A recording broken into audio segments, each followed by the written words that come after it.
माँ पार्वती कैलाश पर भ्रमण कर रही थी। तभी उनकी नजर पृथ्वी लोक पर पड़ी। सेठ जी, ये माल गाड़ी में से उतार दिया है। ये ले, तेरे आज की कमाई के 200 रुपए। पूरा दिन मेहनत करके सिर्फ ये 200 रुपए ही कमाई हुई है।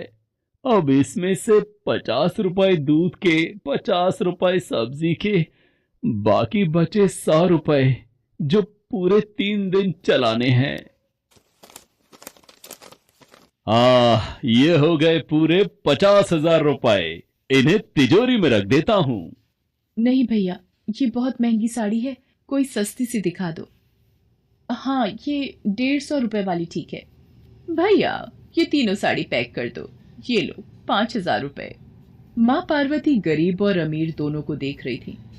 आखिर जिसे जो चाहिए उसे मिलता नहीं, और जिसके पास पहले से हो उसे और मिल जाता है। इस प्रश्न का उत्तर तो महादेव ही दे सकते हैं। धरती का ये नजारा देखकर माँ पार्वती भगवान शंकर के पास जाती है।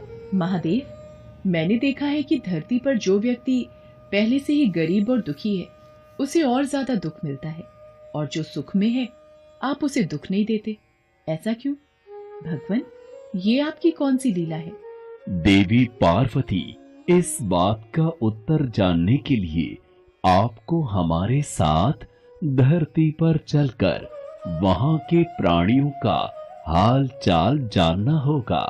वहीं इस प्रश्न का उत्तर आपको प्राप्त होगा। भगवान शिव के कहे अनुसार कुछ समय बाद माँ पार्वती उनके साथ मृत्युलोक में प्राणियों का हालचाल जानने के लिए चल पड़ी। तभी रास्ते में उन्हें एक गरीब पति पत्नी जाते दिखाई दिए। और मिला, कुछ समझ नहीं आ रहा, हमारी गरीबी के दिन कब दूर होंगे। वो चंदन ने फिर एक नई जमीन खरीद ली। सबका भाग्य एक सा नहीं होता है जी। उसके भाग्य में अमीर बनना लिखा है, हमारे में नहीं। भगवान की इच्छा होगी तो हम भी अमीर बन जाएंगे। पता नहीं कौन से पिछले जन्मों के कर्मों की सजा भुगतनी पड़ रही है।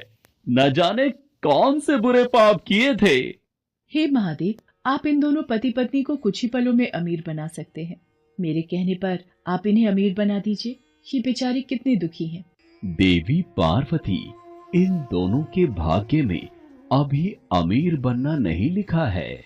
महादेव, जब हम इन्हें धन दे देंगे तो इनकी गरीबी दूर हो जाएगी, फिर ये भी अमीर और सुखी हो जाएंगे। कृपया करके आप इनकी मदद कीजिए प्रभु।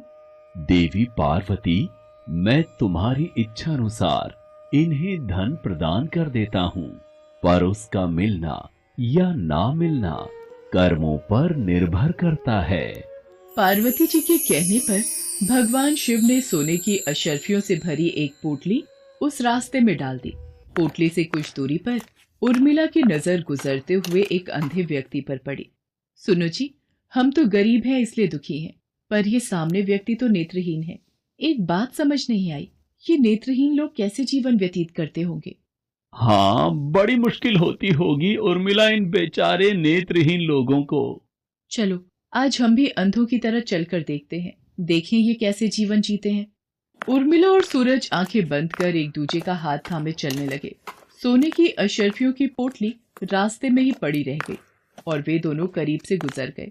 भगवान शिव बोले, देखा देवी पार्वती, इनके भाग्य में अभी गरीबी ही लिखी है। हम कुछ दिन धरती पर ही रहेंगे। यहाँ मनुष्य रूप में रहकर मैं तुम्हारे मन की सभी शंकाओं को दूर करना चाहता हूँ। भगवान शिव और देवी पार्वती ने मनुष्य का रूप धारण किया और पति पत्नी के रूप में एक गांव के पास डेरा जमाया। शाम के समय देवी पार्वती भगवान शिव से बोली, स्वामी, मैं रसोई की तैयारी शुरू करती हूँ। यहाँ पृथ्वीलोक में यदि हम रहने आ ही चुके हैं तो हमें भोजन की भी व्यवस्था करनी होगी। मैं चूल्हा बनाने की तैयारी करती हूँ, आप तब तक भोजन बनाने की सामग्री ले आइए। माँ पार्वती चूल्हा बनाने के लिए बाहर से ईंटें लेने गई। चूल्हा बनाने के लिए मुझे ईंटों की जरूरत है। ये एक जर्जर और टूटा मकान दिखाई दे रहा है। इसकी ईंटें मेरे काम आ जाएंगी, यही ले लेती हूँ। चूल्हा तो तैयार कर लिया, महादेव आते ही होंगे। अरे आप आ गए, ये देखिए मैंने चूल्हा तैयार कर लिया। पर आप खाली हाथ क्यों लौट आए स्वामी? भोजन कैसे बनेगा? देवी पार्वती, अब सामग्री की कोई आवश्यकता नहीं है, क्योंकि जिस प्रश्न का उत्तर ढूंढने के लिए आप आई थी वो आपको स्वयं मिल गया। मैं कुछ समझी नहीं स्वामी, मेरे प्रश्न का उत्तर मेरे समक्ष ही है। हाँ देवी पार्वती, आप यही जानना चाहती हैं ना कि इस पृथ्वी पर क्यों गरीब लोग ज्यादा परेशान होते रहते हैं। अच्छा ये बताइए, आप इस चूल्हे को बनाने के लिए ईंटें कहाँ से लेकर आई हो? प्रभु, इस गांव में बहुत से ऐसे घर भी हैं जिनका रखरखाव सही ढंग से नहीं हो रहा है। उन पुराने घरों की जर्जर हो चुकी दीवारों में से मैं ईंटें निकाल कर ले आई। इसका मतलब जो घर पहले से खराब थे आपने उन्हें और खराब कर दिया, जबकि आप मजबूत घरों की दीवारों से भी तो ईंटें ला सकती थी। प्रभु, जो घर अच्छे और सुंदर दिख रहे थे उस घर के लोगों ने अपने घरों का रखरखाव बहुत अच्छी तरह किया है। ऐसे में उन सुंदर घरों को बिगाड़ना मुझे उचित नहीं लगा। देवी पार्वती, कुछ दिन पहले पूछे आपके प्रश्न का उत्तर भी यही है। जिन लोगों ने अपने जीवन को अच्छे कर्मों से सुंदर बना रखा है उन्हें दुख कैसे हो सकता है? इस संसार में हर मनुष्य अपने कर्मों का ही फल पाता है। सबके पास सब कुछ नहीं होता।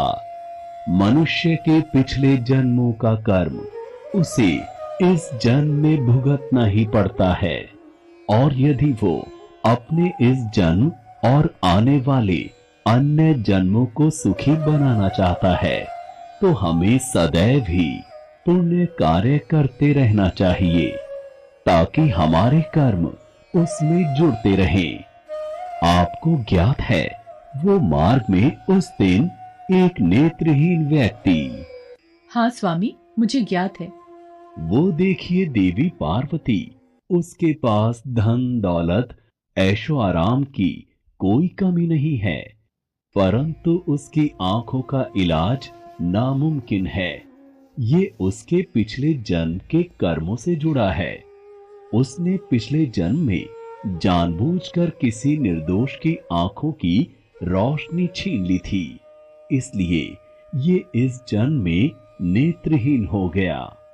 पर इसके कुछ पुण्य कार्यों की वजह से ये अमीर बना। और वो गरीब पति पत्नी स्वामी? देवी, वो दोनों पिछले जन्म में एक कंजूस अमीर सेठ सेठानी थे, जो कभी भी कोई दान पुण्य नहीं करते थे। इसलिए इस जन्म में उन्हें गरीबी और दुख मिला। पर इन दोनों के अच्छे कर्म इनका आगे का जीवन सुखी बना सकते हैं। इस पृथ्वी पर कोई भी मनुष्य पूरी तरह से सुखी नहीं है देवी। हर मनुष्य के पास कोई न कोई दुख और समस्या है। मुझे उत्तर मिल गया है स्वामी। इस पृथ्वी पर सुखपूर्वक जीवन यापन करने के लिए मनुष्य को अपने द्वारा अच्छे कर्म करने चाहिए, ताकि उसे उसके पिछले बुरे कर्मों का फल न भुगतना पड़े। और फिर अपने प्रश्नों का उत्तर पाकर देवी पार्वती भगवान शंकर के साथ अपने रूप में आकर कैलाश वापस लौट गईं।